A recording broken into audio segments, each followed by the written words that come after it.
Hello friends, तो कैसे हैं आप सब। हार्दिक स्वागत है आपका सरकारी रिक्रूटमेंट यूट्यूब चैनल पर। तो फ्रेंड्स, जैसा कि आपने थंबनेल पर देखा कि हम जानने वाले हैं कि directorate of construction service and estate management, जिसे कि DCSEM भी कहा जाता है, इसका ऑफलाइन फॉर्म भरना कैसे है। अभी तक यदि आपने इसका नोटिफिकेशन का वीडियो नहीं देखा है तो हमारा पिछला वीडियो जाकर देख लीजिए। उसके बाद यदि आप एलिजिबल है तो आप इस फॉर्म को फिल अप कर सकते हैं।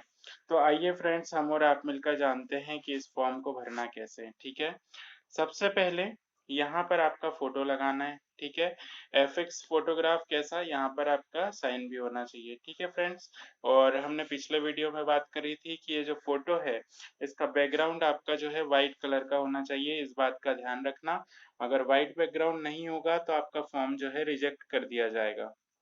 अगली बात दोस्तों, सबसे पहला कॉलम यहाँ दिया गया है आवेदन संख्या, एप्लीकेशन नंबर और प्राप्ति की तिथि। तो ये आपको नहीं डालना है, ये ऑफिस यूज के लिए। ठीक है, और ये जो ऑफलाइन फॉर्म है ये आपको कहाँ से मिलेगा, तो इसी वीडियो के डिस्क्रिप्शन बॉक्स में आपको एक लिंक दिया है डाउनलोड ऑफलाइन फॉर्म करके।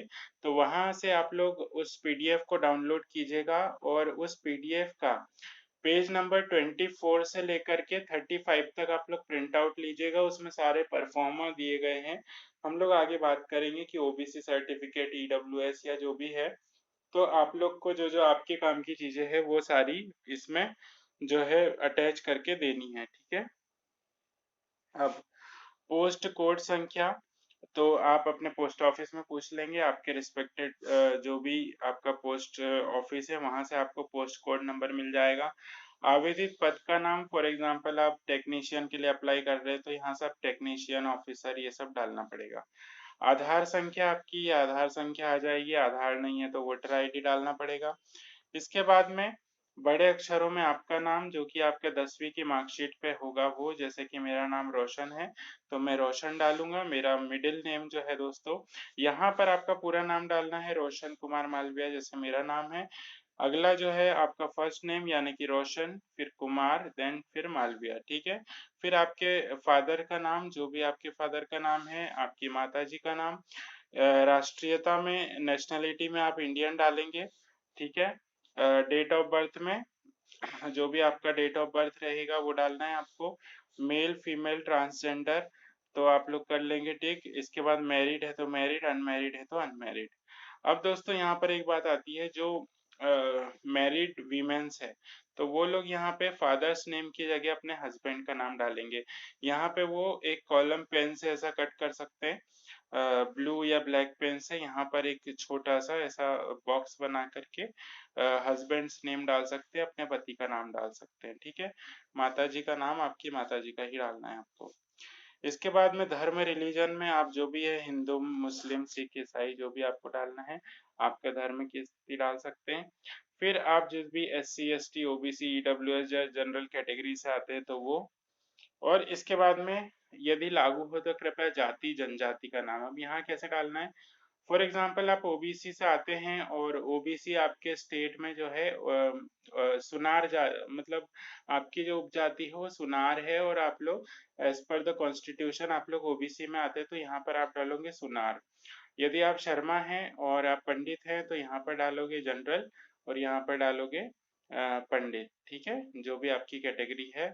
SC ST से आते हैं तो आप आपकी कास्ट का यहाँ पर डिटेल डालेंगे। ठीक है, मैंडेटरी नहीं है बट आप लोग डाल दीजिएगा, क्योंकि मतलब पूछा है तो डाल दीजिए, क्या दिक्कत है। इसके बाद में, क्या आप जम्मू कश्मीर से अधिवासित है, किस टाइम पीरियड में, 1 जनवरी 1980 से 31 दिसंबर 1989 तक। ठीक है, तो यदि हाँ आप है तो यस डालेंगे, अदरवाइज नो। क्या आप 1984 दंगों में मरने वालों के परिवार के सदस्य है, यदि हैं तो यस, अदरवाइज नो। क्या शारीरिक शारीरिक रूप से विकलांग है तो यस है, यदि आप है 40% से ज्यादा डिसेबिलिटी है आपको, आपके फॉर्म में लिखा है तो आप लोग यस डालेंगे, अदरवाइज नो।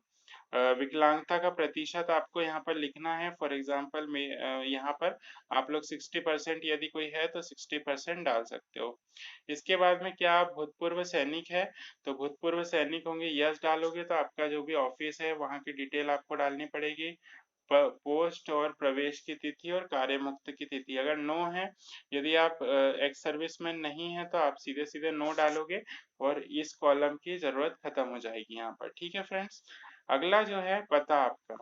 तो यहाँ पर आप लोग जो है मान लीजिए कि पढ़ाई के लिए और कहीं रह रहे पत्राचार के लिए, तो आप लोग को पता ही होगा एड्रेस फॉर कॉरेस्पॉन्डेंस और परमानेंट एड्रेस। तो पूरा पूरा डालिएगा पिन कोड सहित, और आपका डिस्ट्रिक्ट, राज्य pin code, district, state pin code. ठीक है, ऑनलाइन जैसा मत कर देना यहाँ, ठीक है, ऐसा कि हमारा सेम है कॉरेस्पॉन्डेंस का। यहाँ पर पूरा स्थायी पता लिखना पड़ेगा। ठीक है, इसके बाद दोस्तों आपका ईमेल आईडी एकदम सही सही डालिएगा, क्योंकि यहाँ से आपको पत्राचार आ सकता है। मोबाइल नंबर एकदम सही डालिएगा, हो सके तो 2 मोबाइल नंबर डाल दीजिए। आपका प्राइमरी नंबर, सेकेंडरी नंबर या आपके फादर का नंबर, मदर का नंबर जो भी है डाल दीजिएगा। शैक्षणिक योग्यताएं जैसे हमने बात करी थी कल के वीडियो में, तो वहाँ पर आईटीआई वालों के लिए भी थी, मतलब जो सीट्स थी, कुछ 10वीं बेसिस पर भी थी, कुछ डिप्लोमा बेसिस पर, और कुछ जो साइंटिफिक ऑफिसर वगैरह बीई और बीटेक मांगा गया था। सबसे पहले एसएससी का मान लीजिए, एमपी बोर्ड से आपका, तो एमपी बोर्ड सीबीएसई है तो सीबीएसई, आईसीएसई है तो आईसीएसई। एचएससी में भी ठीक वैसा ही पासिंग ईयर डालेंगे यहाँ पर, नेम ऑफ डिसिप्लिन जो भी आपका, यदि मान लीजिए एसएससी से तो ऑल सब्जेक्ट डालेंगे यहाँ पर।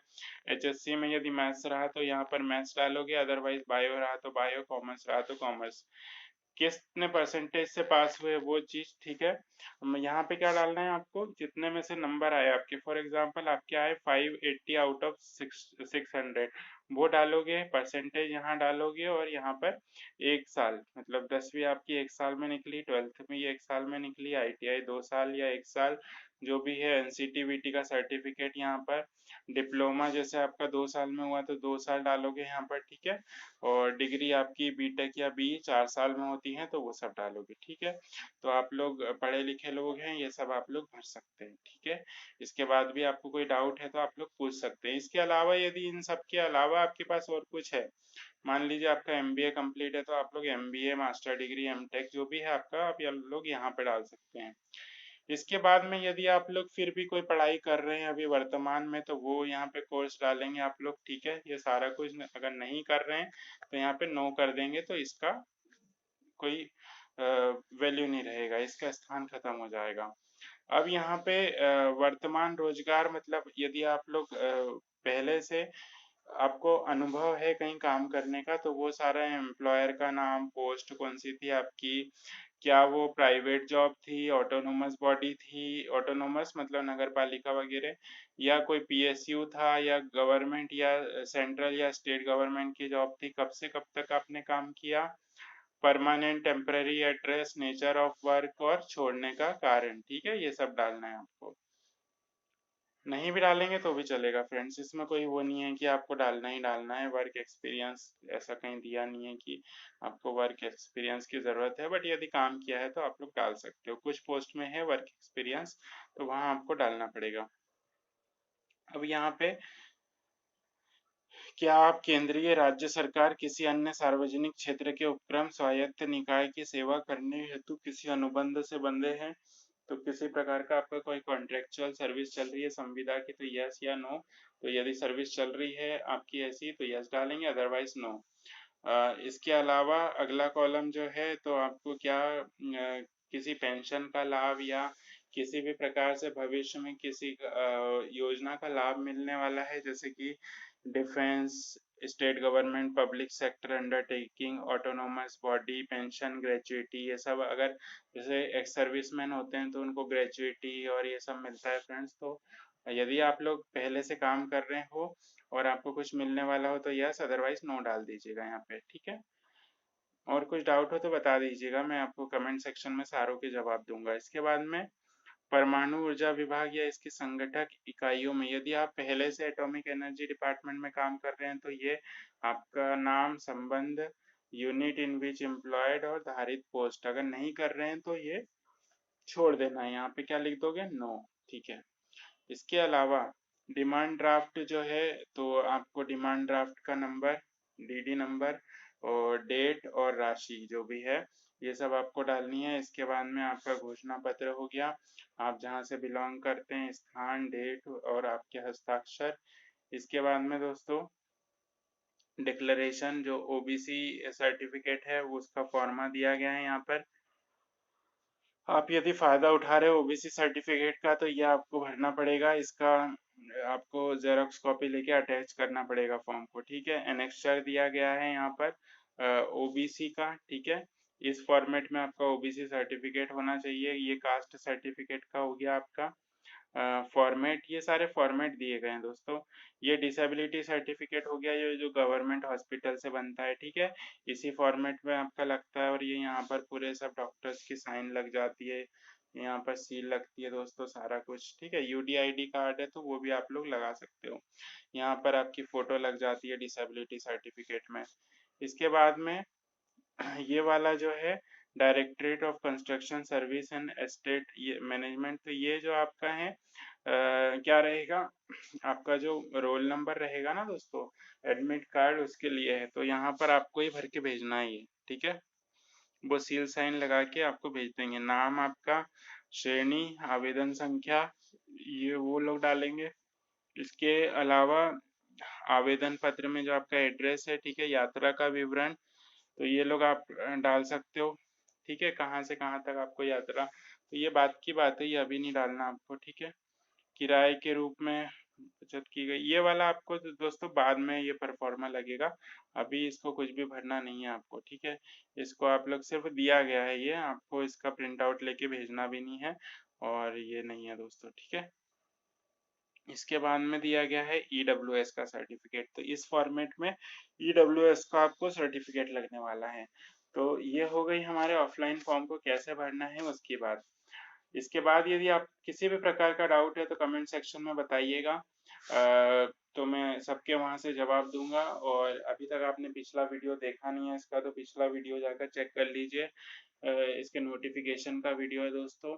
और अभी तक चैनल को आपने सब्सक्राइब नहीं किया है तो सब्सक्राइब कर लीजिए, बेल आइकॉन को प्रेस कर दीजिए, वीडियो को लाइक कर दीजिए, पसंद आया तो लाइक करिए, नहीं पसंद आया तो डिसलाइक कर दीजिए। Thank you very much friends, मिलते हैं कल किसी और नए नोटिफिकेशन के साथ। Thank you very much.